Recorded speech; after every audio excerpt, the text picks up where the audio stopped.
আজকে আমরা ক্লাস 10 এর সেকেন্ড সামেটিভ ইভ্যালুয়েশন 2025 সালের ইংলিশ সাবজেক্টের সম্পূর্ণ উত্তর সহ নমুনা প্রশ্নপত্র সেট 2 সম্পর্কে আলোচনা করব। তো চলো এই ভিডিওতে আমরা ক্লাস 10 এর সেকেন্ড ইউনিট টেস্ট 2025 ইংলিশ সাবজেক্টের এই কোশ্চেন পেপারের উত্তরগুলো দেখে নিই। সেকেন্ড ইউনিট টেস্টে তোমাদের 40 নম্বরের পরীক্ষা নেওয়া হবে, সময় থাকবে 1 ঘন্টা 30 মিনিট বা 1 ঘন্টা 15 মিনিট সময়ও দেওয়া থাকতে পারে। তো চলো আজকের এই ভিডিওতে আমরা এই কোশ্চেন পেপার এবং তার উত্তরগুলো দেখে নিই। আর তোমরা যদি আমাদের চ্যানেল নতুন হও, চ্যানেলটিকে অবশ্যই সাবস্ক্রাইব করে রাখবে এবং বেল আইকনে প্রেস করে অল অপশানটিকে সিলেক্ট করবে। পরবর্তী ভিডিওগুলি পাওয়ার জন্য ভিডিওটিতে অবশ্যই লাইক করবে, ভিডিওটিকে বন্ধুবান্ধবের সঙ্গে শেয়ার করবে এবং কমেন্ট বক্সে তোমাদের মতামত অবশ্যই লিখবে।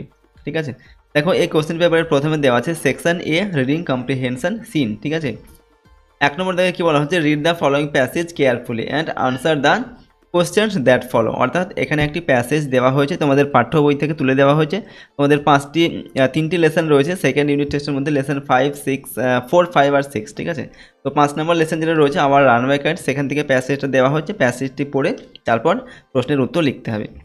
তো এখানে দেখো এই প্যাসেজটা যেটুকু দেওয়া আছে, we live on the big half moon island.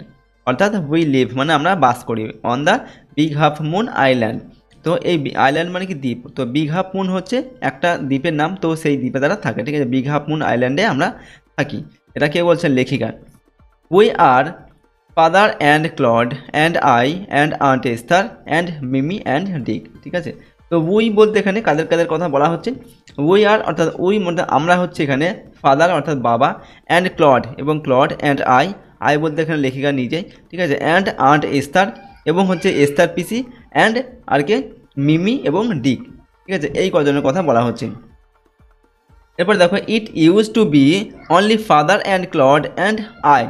এখানে লেখিকা বলছেন কি, it used to be only father and Claude and I. অর্থাৎ আগে এখানে শুধুমাত্র কে কে থাকতো, বাবা, ক্লড আর হচ্ছে আমি, এই তিনজন। ঠিক আছে, তারা থাকতেন। তো এখন আন্ট এস্থার, মিমি আর ডিক এরাও এদের পরিবারে যুক্ত হয়েছে। তো এরপর দেখো, it is all on account of the kite that there are more of us. তো এখানে বলা হচ্ছে it is all on account of the kite. অর্থাৎ এখানে এই ঘুড়িটার কারণেই দেয়ার আর মোর অফ আস, এখন আমাদের মধ্যে মোর মানে আরও এই যে 3জন লোক অ্যাড হয়েছে, ঠিক আছে, যুক্ত হয়েছে, আন্ট পেস্তার, মিমি অ্যান্ড ডিক। এটা হচ্ছে তাদের একটা ঘুড়ি ছিল আর কি, সেই ঘুড়িটার কারণেই এই এখন তাদের পরিবারে আরও লোক বেশি হয়েছে আর কি। This is what I want to tell you about.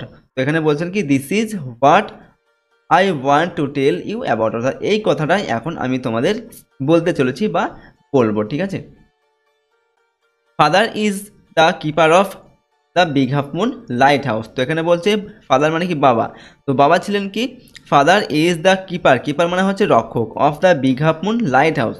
তো big half moon lighthouse অর্থাৎ বিগ হাফ মুনের যে বাতি, ঠিক আছে, যে বাতি ঘর আর কি, সেই বাতি ঘরের রক্ষক ছিলেন বাবা। ঠিক আছে, লেখিকার বাবা।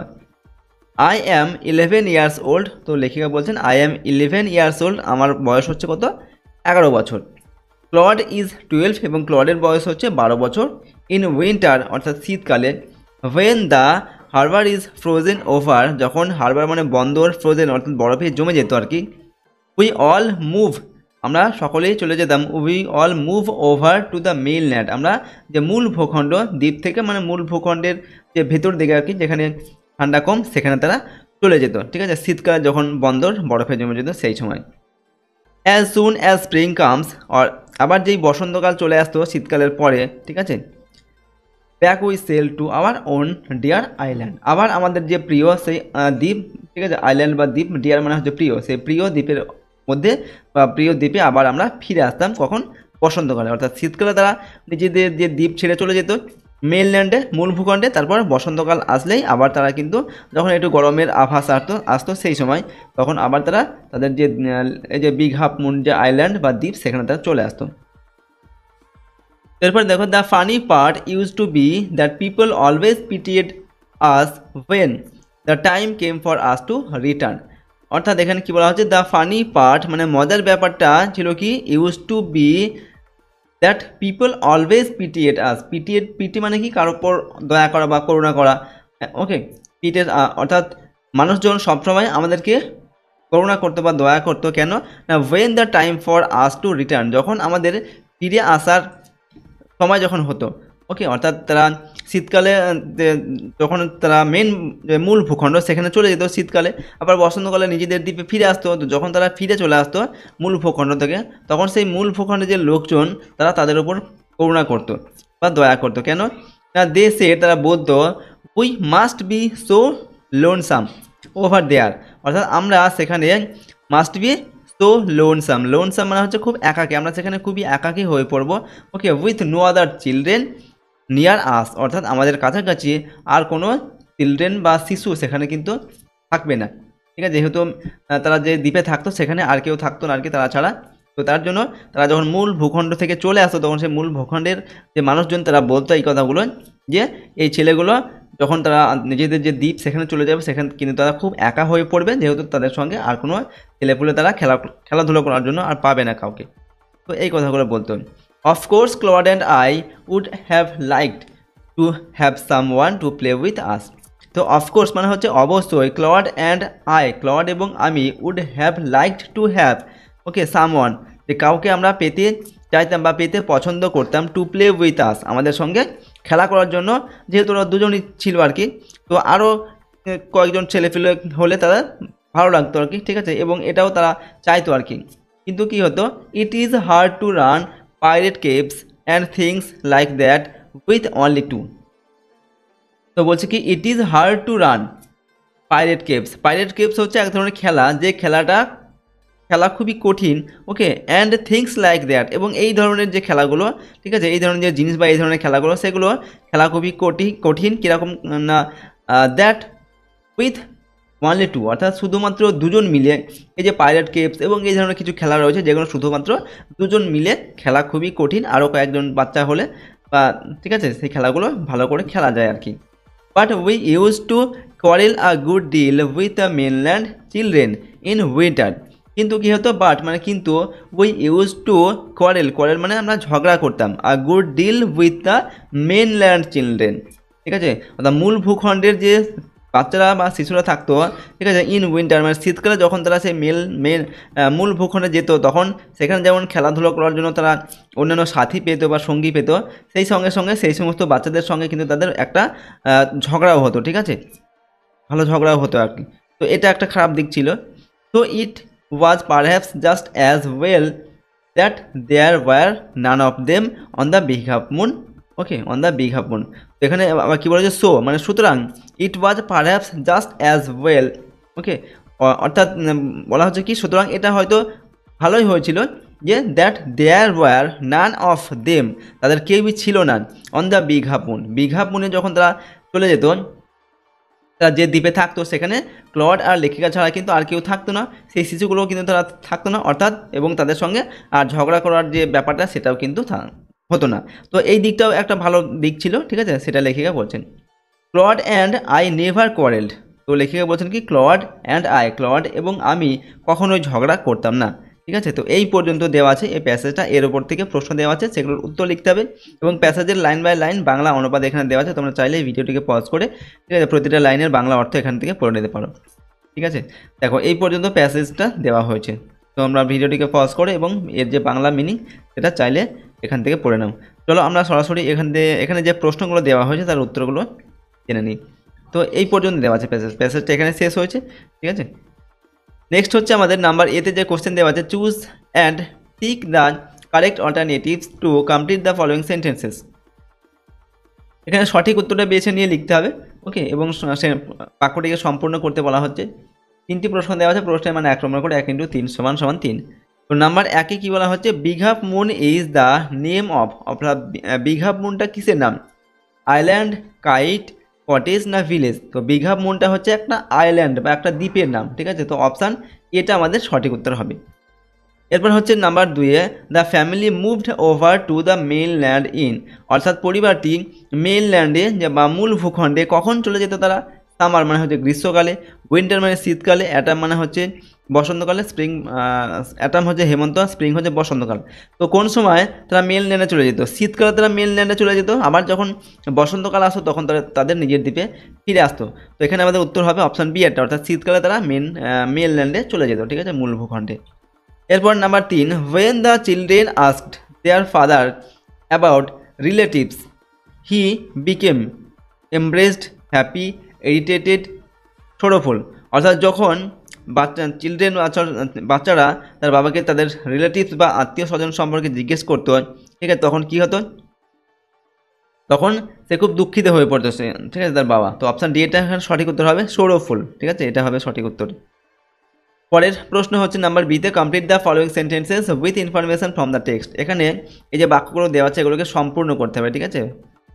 প্রশ্নে মানে 1 করে, দুটির জন্য 2 নম্বর। প্রথমে number 1, when the spring came the family use to, অর্থাৎ যখন বসন্তকাল চলে আসতো তখন পরিবারটা কী করতো, use to return to their own dear island. তখন তাদের যে প্রিয় দ্বীপ সেখানে আবার তারা ফিরে আসতো বসন্তকালে, আর শীতকালে চলে যেত মেনল্যান্ডে আর কি। Number 2, the people of the mainland pitied them when, অর্থাৎ এই যে মেনল্যান্ডের যে মানুষজন, ঠিক আছে, তারা তাদের প্রতি করুণা করতো কখন, when the time came for them to return to the island, যখন তাদের নিজস্ব যে আইল্যান্ড বা দ্বীপ সেখানে ফিরে আসার সময় হতো, তখন এই মেনল্যান্ডের মানুষজন তাদেরকে করুণা করতো আর কি। Number 2, read the poem and answer the questions given below. এখানে একটি পোয়েম দেওয়া আছে বা কবিতা রয়েছে, এটা হচ্ছে লেসন 6 দ্য সি ফিভার, সেখান থেকে তুলে দেওয়া হয়েছে, এটাকে পড়তে হবে এবং তারপর যে প্রশ্ন দেওয়া আছে সেগুলোর উত্তর লিখতে হবে। তো দেখো এই পোয়েমটিতে কী দেওয়া হয়েছে, আমরা একবার এটাকে পড়ে নিই, তারপর প্রশ্নের উত্তর লিখব। এখানে বলা হচ্ছে, I must go down to the seas again to the lonely sea and the sky.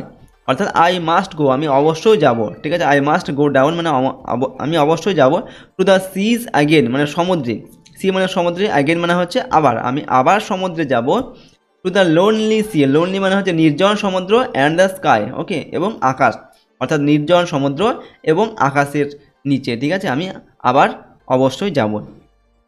And all I ask is a tall ship and a star to steer her by.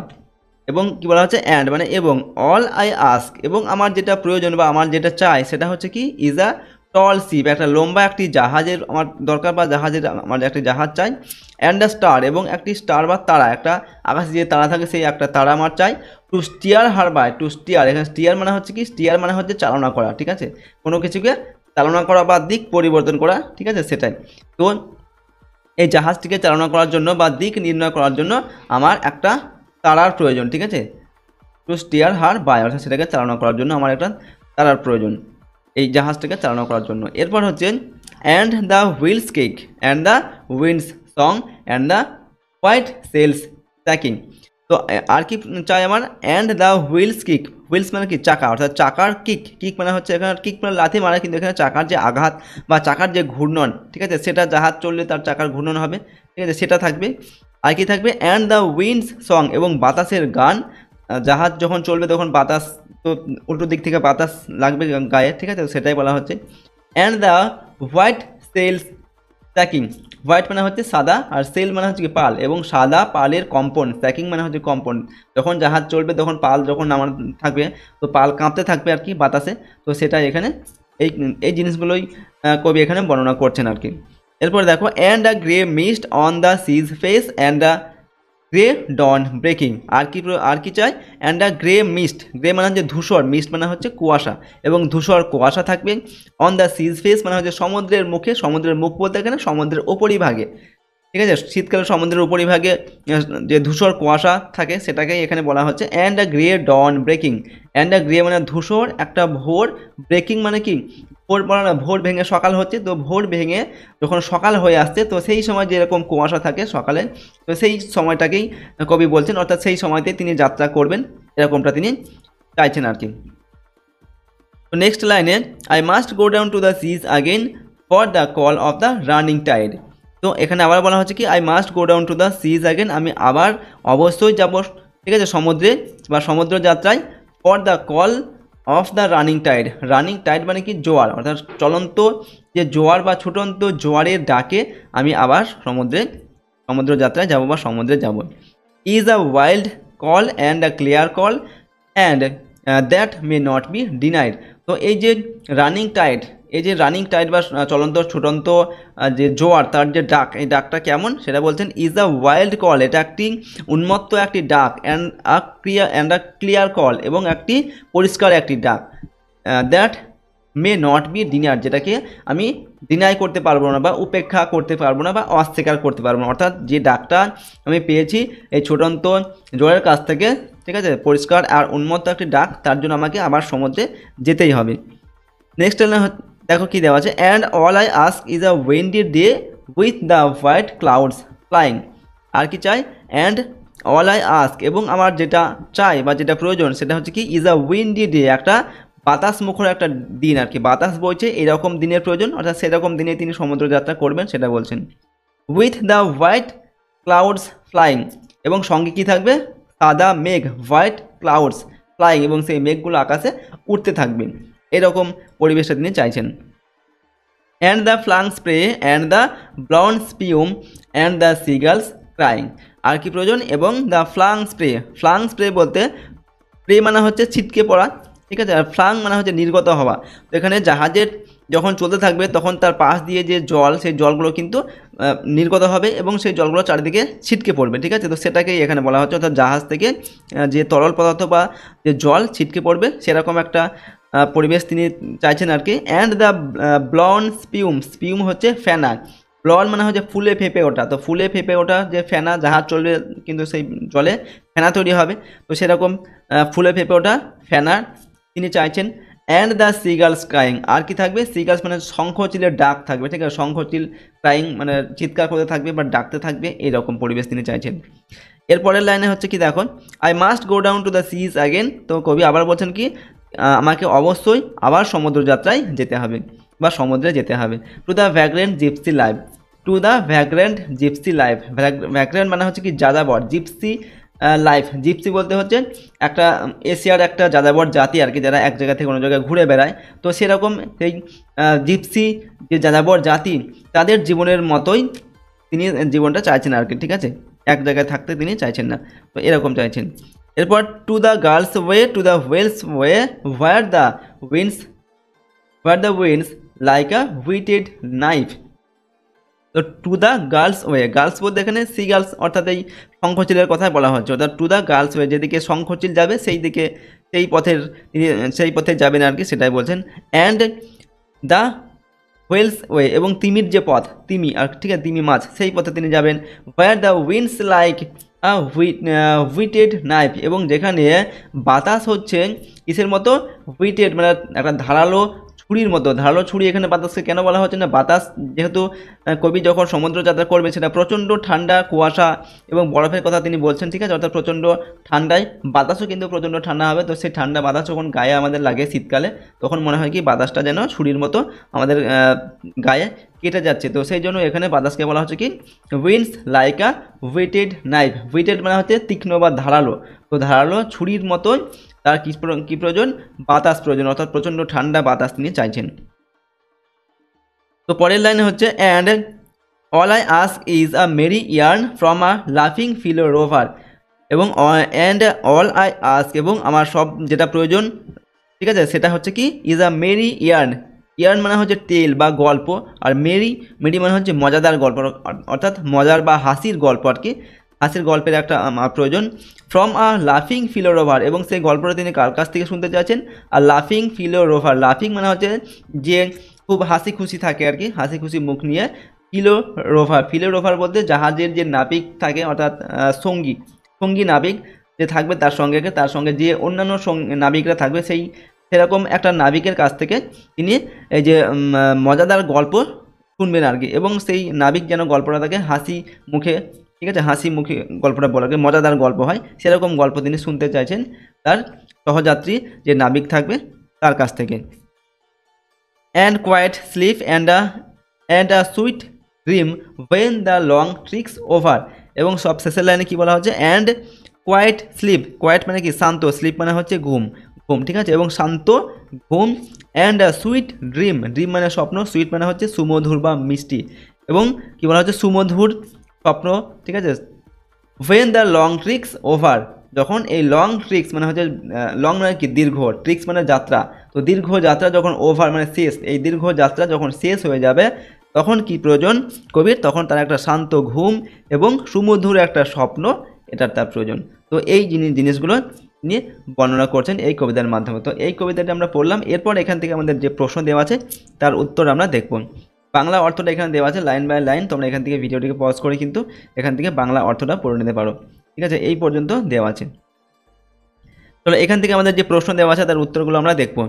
এখানে নাম্বার এতে দেওয়া আছে tick the correct alternatives, সঠিক উত্তরের পাশে tick দিতে হবে। 5টি প্রশ্ন দেওয়া আছে, প্রশ্নের মানে 1 নম্বর করে। নাম্বার 1-এ দেওয়া আছে the poem Sea Fever talks of, অর্থাৎ এই যে কবিতাটা আমরা পড়লাম সি ফিভার, ঠিক আছে, এটা আমাদের কি বলছে আর কি, কী বর্ণনা করছে এই কবিতাটার মাধ্যমে। নাম্বার এতে দেওয়া আছে the immense pleasure of the poet after the journey is over. Number B the poet's regard for nature. Number C the excitement of the poet, the excitement the poet feels at the anticipation of a sea voyage. আর number ডিতে দেওয়া আছে the happy tale of a passionate traveller. তো এখানে আমরা যে কবিতাটি পড়লাম, কবিতাটি তোমরা যখন বইতে পড়বে তখন শুরুতে দেখবে তোমাদের কবিতাটি সম্পর্কে কিছু তথ্য দেওয়া আছে। সেখানে যদি তোমরা পড়ো তো সেখানে একটা লাইন তোমরা পাবে, সেটা হচ্ছে নাম্বার সিটা, the anticipation the poet feels at the the excitement the poet feels at the anticipation of a sea voyage. sea voyage মানে সমুদ্রযাত্রা, অর্থাৎ সমুদ্রযাত্রার প্রত্যাশায় কবি যে এক্সাইটমেন্ট বা উত্তেজনা অনুভব করেন সেটাই হচ্ছে এই কবিতাটা তিনি বর্ণনা করেছেন। সমুদ্রযাত্রা যাবেন এবং সেখানে সেই প্রত্যাশায় তিনি যে এক্সাইটমেন্ট তার হচ্ছে, যে উত্তেজনা তার মনের মধ্যে হচ্ছে, সেগুলো তিনি এই কবিতার মাধ্যমে বর্ণনা করেছেন। তো অপশান সি এরটা আমরা এখানে সঠিক উত্তর লিখব। নাম্বার 2-এ দেওয়া আছে the poem's Sea Fever is composed by, এই যে সি ফিভার যে কবিতাটা কার রচনা বা কে লিখেছেন, এখানে নাম্বার এতে দেওয়া আছে জেন ম্যাসেফিল্ড, তারপর জন ম্যাসফিল্ড, জেন ম্যাসফিল্ড আর জন ম্যাসেফিল্ড। তো অপশান ডি এরটা সঠিক হবে। ঠিক আছে, সঠিক বানান এটা JOHNMASEFIELD, জন ম্যাসেফিল্ড। ঠিক আছে, ইনার লেখা হচ্ছে এই কবিতাটা। তো অপশান ডি এখানে সঠিক উত্তর করবো আমরা। এরপর নাম্বার 3-এ দেওয়া আছে in the poem pillow rover stands for, মানে এই কবিতাটিতে ফিলো রোভার বলতে কাকে বোঝানো হয়েছে বা কী বোঝানো হয়েছে। নাম্বার এতে আছে আ ফ্লোয়িং রিভার, একটা ছুটন্ত বা চলন্ত একটা নদী, আর নাইস স্টোরি টেলার, একজন সুন্দর গল্প যে বলে, ঠিক আছে, সেরকম একজন লোক, আর হ্যাপি ট্রাভেলার, একজন খুশি একজন ট্রাভেলার বা যাত্রী, অ্যান্ড অ্যাকম্পানিং সেলার, একজন সহযাত্রী নাবিক। তো সঠিক উত্তর অপশান দিয়েটা হবে। ঠিক আছে, ফিলো রোভার বলতে হচ্ছে অ্যান্ড অ্যাকম্পানিং সেলার, মানে একজন সহযাত্রী নাবিক। তো অপশান ডি এখানে সঠিক হবে। 4 নম্বর দেখো the poet can not deny, কবি কোন জিনিসটা ডিনাই করতে পারেন না বা প্রত্যাখ্যান করতে পারেন না আর কি। তো সেটা হচ্ছে কি the wild and clear call of the running tide. Number বিতে দেওয়া আছে the call of the seagulls. Number সিতে রয়েছে the call of the vagrant gypsy life, the call of the flying clouds in the sky. তো উত্তরটা কী হবে, the call of the wild and clear call of the running tide. ঠিক আছে, অর্থাৎ যা ছুটন্ত বা চলন্ত যে জোয়ার, তার যে উন্মত্ত এবং পরিষ্কার যে ডাক, সেটা তিনি ডিনাই করতে পারেন না বা অস্বীকার করতে পারেন না। তো এখানে অপশান এটা আমাদের সঠিক উত্তর হবে। 5 নম্বর দেখা হচ্ছে the poet wishes to go down to the seas, অর্থাৎ কবি সমুদ্রযাত্রায় যাওয়ার ইচ্ছা যে প্রকাশ করেছেন সেটা হচ্ছে at the break of dawn, মানে at the break of dawn মানে সকালবেলা যখন ভোর ভেঙে সকাল হচ্ছে সেই সময়। নম্বর বিতে দেওয়া আছে after the sun goes down behind the Harijan, যখন সূর্য মানে অস্ত চলে যায়, ঠিক আছে, দিগন্ত রেখায় সেই সময়। অ্যাট ডাস্ক মানে হচ্ছে মানে গোধূলির সময় আর কি। এরপর when absolute darkness descended on earth, অর্থাৎ যখন পৃথিবীতে একেবারে অন্ধকার নেমে এসেছে তখন। তো সঠিক উত্তর হবে যখন ভোর ভেঙে সকাল হচ্ছে সেই সময় তিনি সমুদ্রযাত্রা যেতে চেয়েছেন, অর্থাৎ এখানে অপশান এটা সঠিক উত্তর হবে at the break of dawn, মানে ভোর ভেঙে যখন সকাল হচ্ছে সেই সময়। রিডিং কম্প্রিহেনশন আনসিন, এরপর আনসিন প্যাসেজ দেওয়া আছে।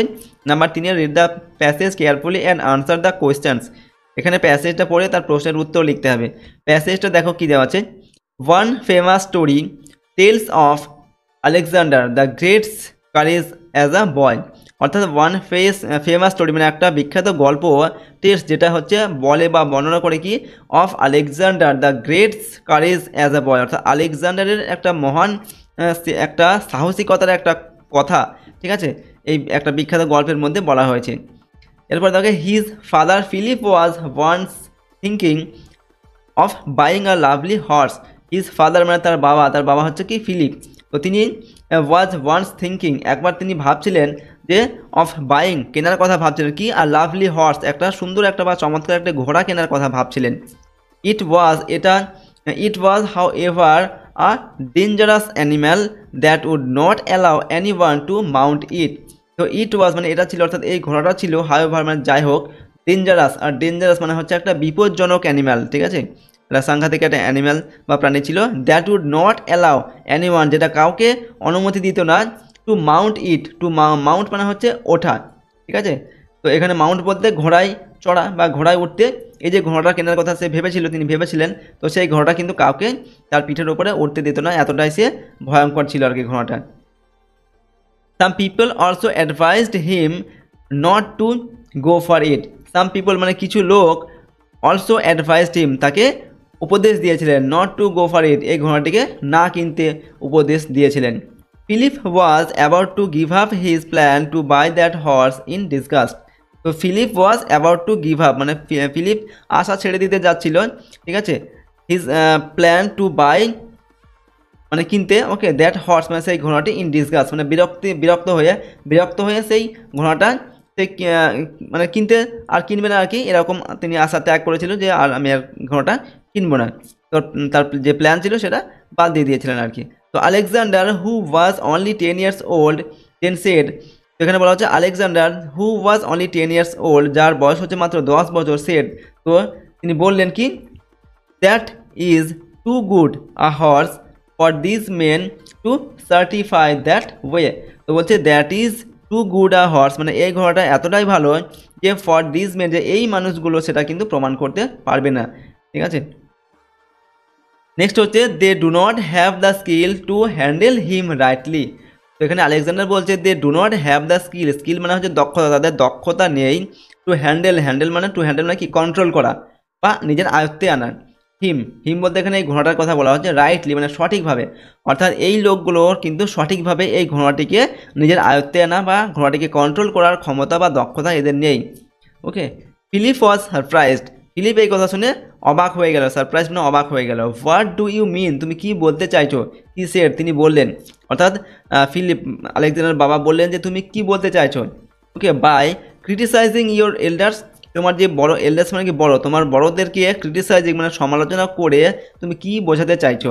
আর you wiser than they, wise মানে কি, ওয়াইজ মানে হচ্ছে জ্ঞানী, আর ওয়াইজার মানে কি আরও জ্ঞানী, অর্থাৎ তুমি কি এই লোকগুলোর থেকে বেশি জ্ঞানী, বেশি বুদ্ধি রয়েছে আছে তোমার, তাই তুমি বলছো যে এই ঘোড়াটিকে আয়ত্ত করার বা কন্ট্রোল করার ক্ষমতা ওদের নেই, ওকে। এরপর দেখো well anyway replied the boy, ঠিক আছে, ওয়েল মানে কি আচ্ছা ঠিক আছে, অ্যানিওয়ে যাই হোক, রিপ্লাইড দ্য বয় ছেলেটা উত্তর দিল, অর্থাৎ আলেকজান্ডার উত্তর দিল, I will handle the horse better then anyone else.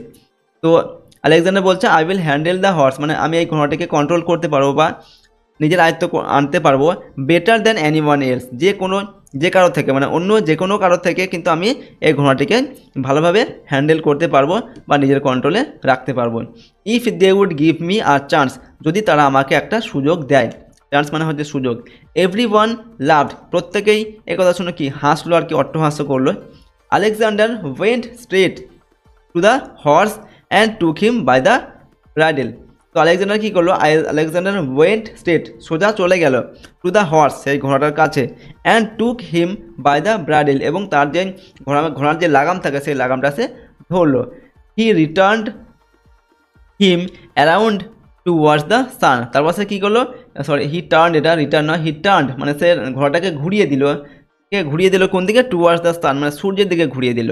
For he had noticed, কারণ কি সে নোটিস করেছিল বা সে লক্ষ্য করেছিল, that the horse was afraid of his own shadow, কারণ সে আগে লক্ষ্য করেছিল যে ঘোড়া তার নিজের যে ছায়া, শ্যাডো মানে হচ্ছে ছায়া, সেটাকে দেখে সে অ্যাফ্রেড মানে সে ভয় পায় আর কি। তো তার জন্য সে সূর্যের দিকে ঘুরিয়ে দিল যাতে সে নিজের ছায়াটা দেখতে পায় ঘোড়াটায়।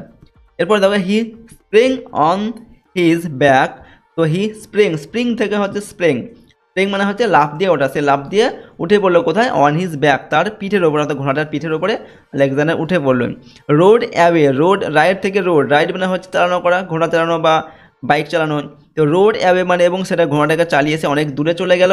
অ্যান্ড সুন আফটার এবং শীঘ্রই কিছুক্ষণ পরে আর কি রিটার্ন সেফলি, সেফলি মানে হচ্ছে নিরাপদে সে আবার ফিরে আসলো। উইথ দ্য হর্স সেই ঘোড়াটিকে নিয়ে। কাম অ্যান্ড অবিডিয়েন্ট, কাম মানে হচ্ছে শান্ত, অ্যান্ড অবিডিয়েন্ট, অবিডিয়েন্ট মানে হচ্ছে যে সবাইকে মেনে চলে আর কি, ঠিক আছে, বাধ্য আর কি। সেই ঘোড়াটিকে যখন সে নিয়ে আসলো তখন দেখলো সেই ঘোড়াটা একেবারে শান্ত হয়ে গেছে এবং বাধ্য একটা ঘোড়া, অর্থাৎ যে ঘোড়াটিকে চালাচ্ছে তার কথা মতোই সে কিন্তু চলছে। তো এরকম, তো এই প্যাসেজটা দেওয়া আছে এবং প্যাসেজের ওপর থেকে আমাদের প্রশ্ন দেওয়া হয়েছে, সেই প্রশ্নের উত্তর লিখতে হবে। এখানে প্যাসেজটার বাংলা অর্থ দেওয়া আছে, তোমরা এখান থেকে কিন্তু ভিডিওটিকে পজ করে বাংলাটিকে পড়তে পারো। এখানে দেখো যে কোশ্চেনগুলো দেওয়া আছে, নাম্বার এতে choose and tick the correct alternatives to complete the sentences. এখানে সঠিক উত্তরটা বেছে নিয়ে লিখতে হবে এবং বাক্যটিকে সম্পূর্ণ করতে হবে। 4টি প্রশ্ন দেওয়া আছে, প্রশ্নের মান 1 করে, 1 × 4 = 4। নাম্বার 1-এ in this childhood Alexander the Great was, এখানে দেওয়া আছে নাম্বার এতে টিমিড, কারেজিয়াস, কাওয়ার্ড না লেজি।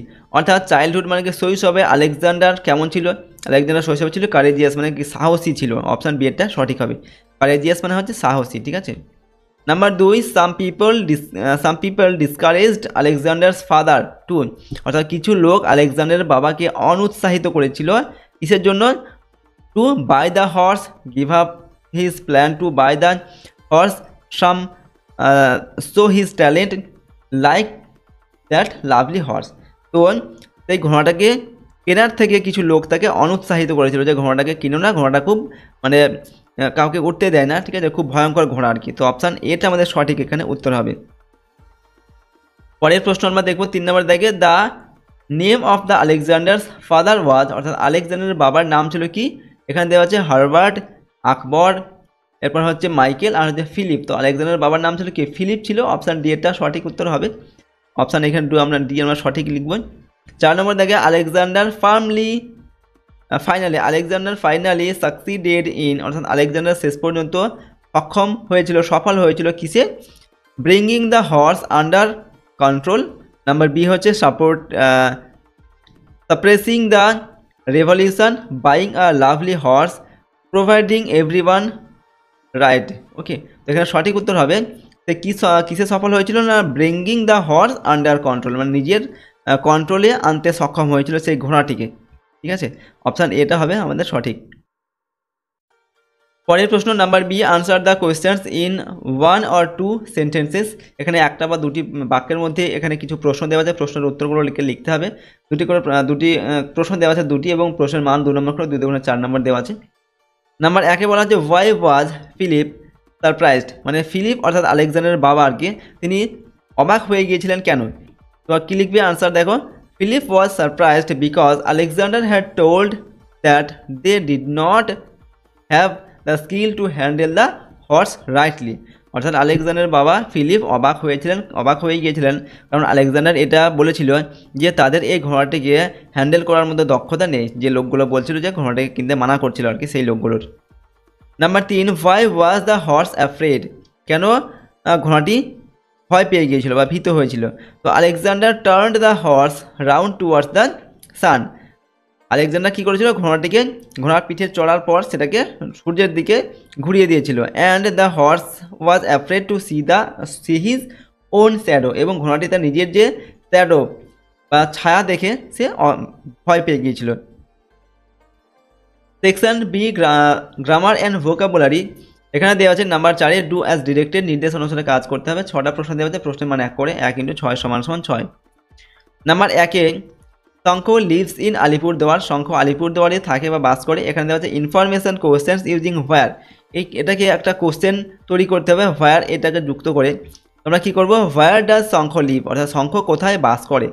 এখানে যেহেতু এটা প্রেজেন্ট ইনডেফিনিট টেন্সে দেওয়া আছে, ঠিক আছে, তো আমরা সেই হিসাবে লিখবো। এখানে অক্সিলারি ভার্ব ডাজ আসবে, ঠিক আছে, যেহেতু প্রেজেন্ট ইনডেফিনিট টেন্স ইনডেফিনাইট, তো ডাজ হবে এবং এখানে লিভ হবে, ঠিক আছে, অর্থাৎ শঙ্খ কোথায় বাস করে। 2 নম্বর, they have gone to a picnic, তারা একটা পিকনিকে গেছে। ইন্টারোগেটিভ সেন্টেন্সেস ইউজিং হোয়ার, এটাকে হোয়ার দিয়ে একটা ইন্টারোগেটিভ সেন্টেন্স তৈরি করতে হবে বা প্রশ্নবোধক সেন্টেন্স তৈরি করতে হবে। আমরা লিখবো হোয়ার হ্যাভ দে গান, তারা কোথায় গেছে। তো আনসার হবে they have gone to picnic. এরপর number 3, I went to school yesterday, আমি গতকাল স্কুলে গিয়েছিলাম। এখানে বলা হচ্ছে সিম্পল কোয়েশ্চেন ইউজিং ডিড, এটাকে ডিড দিয়ে একটা সাধারণ কোয়েশ্চেন তৈরি করতে হবে, ঠিক আছে। তোমরা লিখছে did you not go to school yesterday, অর্থাৎ তুমি কি গতকাল স্কুলে যাওনি? তো আনসার হবে yes I went to school yesterday, ঠিক আছে, অথবা ইয়েস, শুধু ইয়েস দিলেও হবে।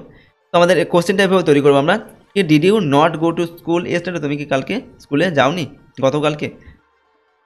এরপর দেখো number 4, what are shocking sight, okay, কি ভয়ানক দৃশ্য, change into an assertive sentence, এটাকে একটা অ্যাসার্টিভ সেন্টেন্সে লিখতে হবে, সাধারণ একটা বিবৃতিমূলক সেন্টেন্সে। তো it is very shocking sight, এটা একটি খুব ভয়ানক একটা দৃশ্য। Number 5, I am sure of his success, ঠিক আছে, আমি তার সাকসেস বা তার সফলতার সম্পর্কে নিশ্চিত। Change into a complex sentence, এটাকে কমপ্লেক্স সেন্টেন্সে লিখতে হবে। কমপ্লেক্স সেন্টেন্স মানে হচ্ছে জটিল বাক্য। তো I am sure that he will succeed, আমি নিশ্চিত যে সফল হবে, এটা হচ্ছে কমপ্লেক্স সেন্টেন্স। নাম্বার 4 হচ্ছে Snigdha is not only wise but also brave, Snigdha শুধুমাত্র জ্ঞানী নয় বা বুদ্ধিমানী নয়, সে সাহসীও।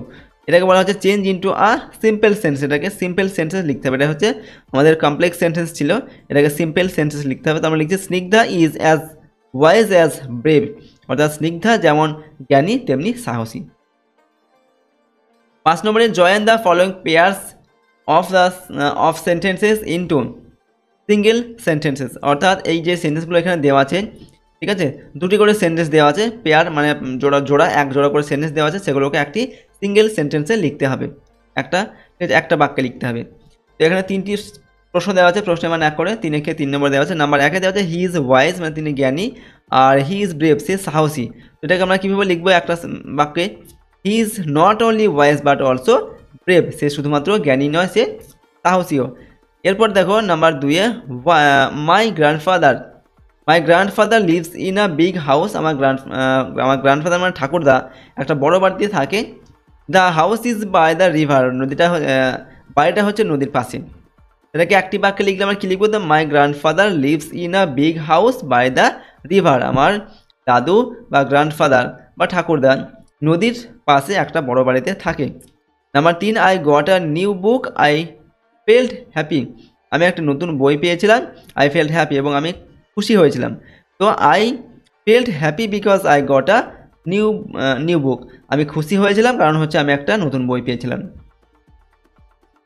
Number 6, replace the underlined words with correct phrasal verbs choosing them from the list given below. এখানে ফ্রেজাল ভার্ব দেওয়া আছে, এই লিস্টের মধ্যে সঠিক ফ্রেজাল ভার্বটা আমাদের এখানে বসাতে হবে। এই যে আন্ডারলাইন করা শব্দগুলো দেওয়া আছে, ঠিক আছে, ভার্বগুলো, এগুলোকে উঠিয়ে দিয়ে আমাদের এখানে ফ্রেজাল ভার্ব বসাতে হবে। 3টি প্রশ্ন দেওয়া আছে, প্রতিটার মানে 1 করে, 1 × 3 = 3। তো 1 নম্বর থেকে দেওয়া আছে the girl resembles her mother, মেয়েটি তার মাকে অনুকরণ করেছে, মানে তার মায়ের মতো হয়েছে। এখানে রিসেম্বলস এর যে রিসেম্বলসের যে এখানে ফ্রেজাল ভার্ব সেটা কীভাবে লিখতে হবে। তো রিসেম্বলস এর ফ্রেজাল ভার্বস হচ্ছে টেক আফটার, ঠিক আছে। তো টেকের সঙ্গে টেক্স হবে, যেহেতু এটা এখানে এস যুক্ত রয়েছে, তো এখানেও কিন্তু এস যুক্ত হবে। তো takes after, the girl takes after her mother, তো মেয়েটি তার মায়ের মতো হয়েছে বা মাকে অনুকরণ করেছে। নাম্বার 2 হচ্ছে Rabindranath Tagore established a university in Shantiniketan, Rabindranath Thakur শান্তিনিকেতনে একটি কী করেছিলেন, ইউনিভার্সিটি মানে হচ্ছে একটা তিনি বিশ্ববিদ্যালয় স্থাপন করেছিলেন। তো এস্টাবলিশড মানে হচ্ছে স্থাপন করেছিলেন, এখানে সেট আপ মানে হচ্ছে স্থাপন করা। তো সেট আপ এখানে এস্টাবলিশড হচ্ছে ভার্বের থার্ড ফর্ম, এখানে সেট আপ এর একই, সেট আপ 3টে ফর্মে কিন্তু একই হয়, সুতরাং এখানে আমরা সেট আপ লিখব। 3 নম্বর হচ্ছে the brave mother never surrender to evil, মানে সাহসী মা নেভার সারেন্ডার মানে হচ্ছে আত্মসমর্পণ করা, টু এভিল মানে হচ্ছে যে শয়তান হয় আর, ঠিক আছে, বা যারা অসৎ হয় তাদের কাছে আত্মসমর্পণ করেনি। এখানে সারেন্ডার এর যে ফ্রেজাল ভাষাটা কি, গিভস ইন, তো the brave mother never gives in to evil, অর্থাৎ যে সাহসী মা তিনি আত্মসমর্পণ করেননি, ঠিক আছে, অন্যায়ের কাছে আর কি। এরপর সেকশন সি, রাইটিং স্কিল। দেখো 7 নম্বর থেকে রাইট আ স্টোরি উইদিন 100 ওয়ার্ডস, একটা স্টোরি লিখতে বলা হচ্ছে 100 শব্দের মধ্যে, ইউজিং দ্য গিভেন হিন্টস, এখানে কিছু হিন্টস দেওয়া আছে, সেগুলোর সাহায্যে give a title and moral to the story, এবং গল্পটার একটি টাইটেল লিখতে হবে, অর্থাৎ একটা নাম দিতে হবে, এবং একটি মরাল বা নীতি কথাও লিখতে হবে। প্রশ্নের মান 10 নম্বর দেওয়া আছে। এখানে হিন্টসগুলো কী দেওয়া আছে, আর সোলজার মানে একজন সৈনিক ছিল, prisoner of war for some years মানে হচ্ছে যুদ্ধে বন্দী হয়েছিলেন, ঠিক আছে, এবং কয়েক বছর সে বন্দী অবস্থায় তিনি ছিলেন। ওয়ার এন্ডস তারপর হচ্ছে যুদ্ধ শেষ হয়ে গিয়েছিল, রিটার্নস হোম বাড়ি ফিরছিল। ইজ আ বার্ড সেলার একজন পাখি বিক্রেতাকে দেখলো আর কি, অন দ্য ওয়ে মানে রাস্তায়, ওকে, বাইজ অল দ্য বার্ডস সমস্ত পাখিগুলো সে কিনে নিল, অ্যান্ড সেটস দেম ফ্রি এবং পাখিগুলোকে সে মুক্ত করে দিল। তো এই পয়েন্টগুলোর সাহায্যে একটা গল্প লিখতে হবে। তো প্রথমে আমরা গল্পটির একটা নাম দিচ্ছি দেখো, a soldier and the caged birds মানে একজন সৈনিক এবং একটা খাঁচায় বন্দি পাখি, ঠিক আছে। দেখো, ওয়ান্স আপন এ টাইম কোনো এক সময়, দেয়ার ওয়াজ আ সোলজার একটা সৈনিক ছিল, who had been a prisoner of war for many years যে হচ্ছে অনেক বছর ধরে যুদ্ধে বন্দী হয়েছিলেন আর কি। After a long time of prison তো অনেক দিন বন্দী থাকার পর, হি ওয়াজ রিলিজড তাকে ছেড়ে দেওয়া হয়েছিল। The soldier was returning home soldier সেই সৈনিক বাড়ি ফিরছিল তখন। অন দ্য ওয়ে পথে, হি স আ বার্ড সেলার সে একজন পাখি বিক্রেতাকে দেখতে পেল, selling birds in the cage অর্থাৎ খাঁচার মধ্যে বন্দি করা পাখি ছিল এবং সেগুলোকে তিনি সেই বার্ড সেলার বিক্রি করছিল আর কি, ঠিক আছে, পাখি বিক্রেতা বিক্রি করছিল পাখিগুলোকে। Singh the birds in the cage খাঁচার মধ্যে এই পাখিগুলোকে দেখে, দ্য সোলজার রিমেম্বার্ড সোলজারের মনে পড়ে গেল, হিজ ওন সাফারিং তার যে নিজে যে দুঃখ যে সে ভোগ করেছিল বন্দিদশায় থাকার সময়, ঠিক আছে, ইন দ্য প্রিজন মানে হচ্ছে বন্দিতে থাকার সময় যে নিজে দুঃখ ভোগ করেছিল সেটা তার মনে পড়ে গেল পাখিগুলোকে দেখে। হি টুক পিটি অন দ্য বার্ডস সে পাখিগুলোর উপর তার খুব দয়া হলো, ওকে। সো হি ডিসাইডেড তাই সে সিদ্ধান্ত নিল, to buy all the birds সমস্ত পাখিগুলোকে কিনে নেওয়ার সিদ্ধান্ত নিল, ফ্রম দ্য বার্ড সেলার সে পাখি বিক্রেতার কাছ থেকে, অ্যান্ড ডিড সো এবং সে তাই করলো, সেই পাখিগুলোকে কিনে নিল। He bought all the birds from the seller সে সেই বিক্রেতার কাছ থেকে সব পাখিগুলোকে কিনে নিল। দেন তারপর, হি ওপেন্ড দ্য ডোর তারপর সে opened the door of the cage খাঁচার যে দরজা, ঠিক আছে, সেটাকে খুলে দিল। To let all the birds to fly out সমস্ত পাখিগুলোকে বাইরে উড়ে যেতে সে অনুমতি দিল, বা উড়ে যেতে দেওয়ার জন্য সে খাঁচার যে দরজা সেটা খুলে দিল আর কি। ওয়ান বাই ওয়ান মানে এক এক করে, অল দ্য বার্ডস সমস্ত পাখিগুলি ফ্লিউ আউট উড়ে বাইরে চলে গেল, flew out of the cage মানে খাঁচার বাইরে চলে গেল, এনজয় অর্থাৎ আনন্দে, অ্যান্ড বিগেন এবং শুরু করলো, টু ফ্লাই ফ্রিলি মুক্তভাবে উঠতে শুরু করলো, ফ্রিলি মানে হচ্ছে মুক্তভাবে, ইন দ্য ওপেন স্কাই মানে খোলা আকাশে। ইট সিমড এটা মনে হচ্ছিল, অ্যাজ ইফ যেন, দে ওয়ার থ্যাঙ্কিং তারা ধন্যবাদ জানাচ্ছিল, দ্য সোলজার মানে সেই সৈনিককে, ওকে, ফর ফ্রিং দেম তাদেরকে মুক্ত করে দেওয়ার জন্য, ঠিক আছে। তো এটা আমরা লিখলাম এই গল্পটা এইভাবে, এবং এটার একটা মরাল বা নীতি কথা লিখছি দেখো, liberty is the real happiness মানে স্বাধীনতাই হচ্ছে প্রকৃত সুখ, ঠিক আছে। তো এটার বাংলা অর্থ এখানে দেওয়া আছে, তোমরা ভিডিওটিকে পজ করে এর বাংলাটাও কিন্তু চাইলে করতে পারো। তো এর সঙ্গে আরও একটি প্রশ্ন দেওয়া আছে, অথবা দিয়ে যে কোনো একটা লিখতে হবে, write a news paper report within 100 ওয়ার্ডস একটা 100 শব্দের মধ্যে একটা নিউজ পেপারের রিপোর্ট লিখতে হবে, ঠিক আছে, on the incident of burglary in a flat in বর্ধমানে একটি ফ্ল্যাটে একটা ডাকাতি বা একটি চুরি হয়েছিল, তার সেই ঘটনার উপরে তোমাকে লিখতে হবে রিপোর্টটা, ইউজিং দ্য ফলোয়িং পয়েন্টস এখানে কিছু পয়েন্টস দেওয়া আছে সেগুলোর সাহায্যে লিখতে হবে। তো হিন্টস বা পয়েন্টসগুলো কী দেওয়া আছে, ডেট অ্যান্ড প্লেস কোথায় কবে হয়েছিল এবং কোথায় হয়েছিল সেই জায়গাটার নাম লিখতে হবে। তারপর হচ্ছে কি টাইমটা লিখতে হবে, সময়টা। অকুপেন্টস অফ দ্য ফ্ল্যাটের মধ্যে সেই ফ্ল্যাটের মধ্যে কারা কারা ছিল সেগুলো লিখতে হবে, অর্থাৎ বাড়ির যে মেম্বার সেগুলো। নাম্বার অফ দ্য রবার্স কতগুলো চোর ছিল সেটা লিখতে হবে। লিস্ট অফ আর্টিকেলস স্টোলেন কী কী জিনিস চুরি গিয়েছিল সেটা লিখতে হবে। পুলিশ ইনভেস্টিগেশনস তারপরে পুলিশের ইনভেস্টিগেশন বা পুলিশ সেখানে কীরকম করেছিল, ইনভেস্টিগেটটা কী করেছিল সেটা লিখতে হবে। তো দেখো আমরা লিখছি, প্রথমে একটা হেডিং লিখছি, আর ডেয়ারিং বার্গলারি অকার্ড ইন বর্ধমানে একটা ভয়ঙ্কর একটা ডাকাতি হয়ে গেল, এরকম একটা হেডিং আমরা লিখলাম। তারপরে দেখো লিখছি আমরা বর্ধমান জুলাই 10 যেদিনকে লিখবো তার ডেটটা লিখলাম, বাই আ স্টাফ রিপোর্টার, ঠিক আছে। এই অংশটুকু লেখার পর দেখো, are really daring burglary occurred in a flat in Bardhaman অর্থাৎ বর্ধমানে একটা সত্যি সত্যি একটা ভয়ঙ্কর একটা ডাকাতি হয়ে গেল, ঠিক আছে। It was about 11 in the morning, এটা মোটামুটি সকাল 11টার সময়তেই কিন্তু ঘটেছিল। The old man was alone in the flat, okay, অর্থাৎ বৃদ্ধ একজন মানুষ ছিল যে একাকী ছিল সেই ফ্ল্যাটের মধ্যে।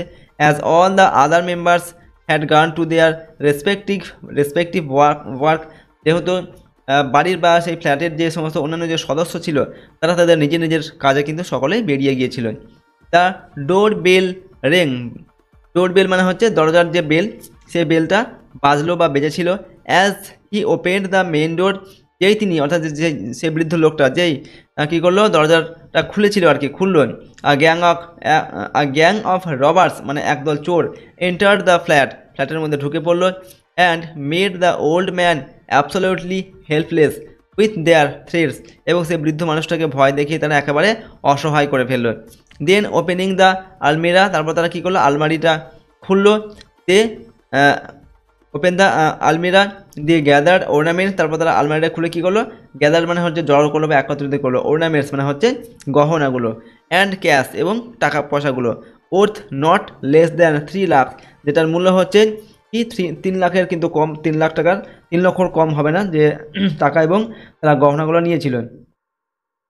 এরপর দেখো আফটার দেয়ার ডিপারচার মানে তাদের ডিপারচার মানে চলে যাওয়ার পর, সেই চোরগুলো চলে যাওয়ার পর দ্য ম্যান রিকভার্ড হিমসেলফ, নিজেকে রিকভার করেছিল বা নিজেকে অসহায় অবস্থা থেকে কাটিয়ে উঠতে পেরেছিল উইদিন হাফ অ্যান আওয়ার মানে আধ ঘন্টার মধ্যে আর কি। অ্যান্ড কল্ড দ্য পুলিশ, এবং পুলিশকে তিনি কল করেছিলেন। ইনভেস্টিগেশন হ্যাজ বিন স্টার্টেড, তারপর কী হয়েছে ইনভেস্টিগেশন শুরু হয়েছে। Though the robbers and the stolen money and jewellery are yet to be traced, যদিও এখনও সেই চোরগুলোকে এবং যে টাকা এবং গহনাগুলো চুরি গিয়েছিল সেগুলোকে এখনও কিন্তু উদ্ধার করা হয়নি, এখনও সেগুলোকে ট্রেস করা হচ্ছে, ঠিক আছে। তো এইভাবে আমরা লিখলাম এটাকে।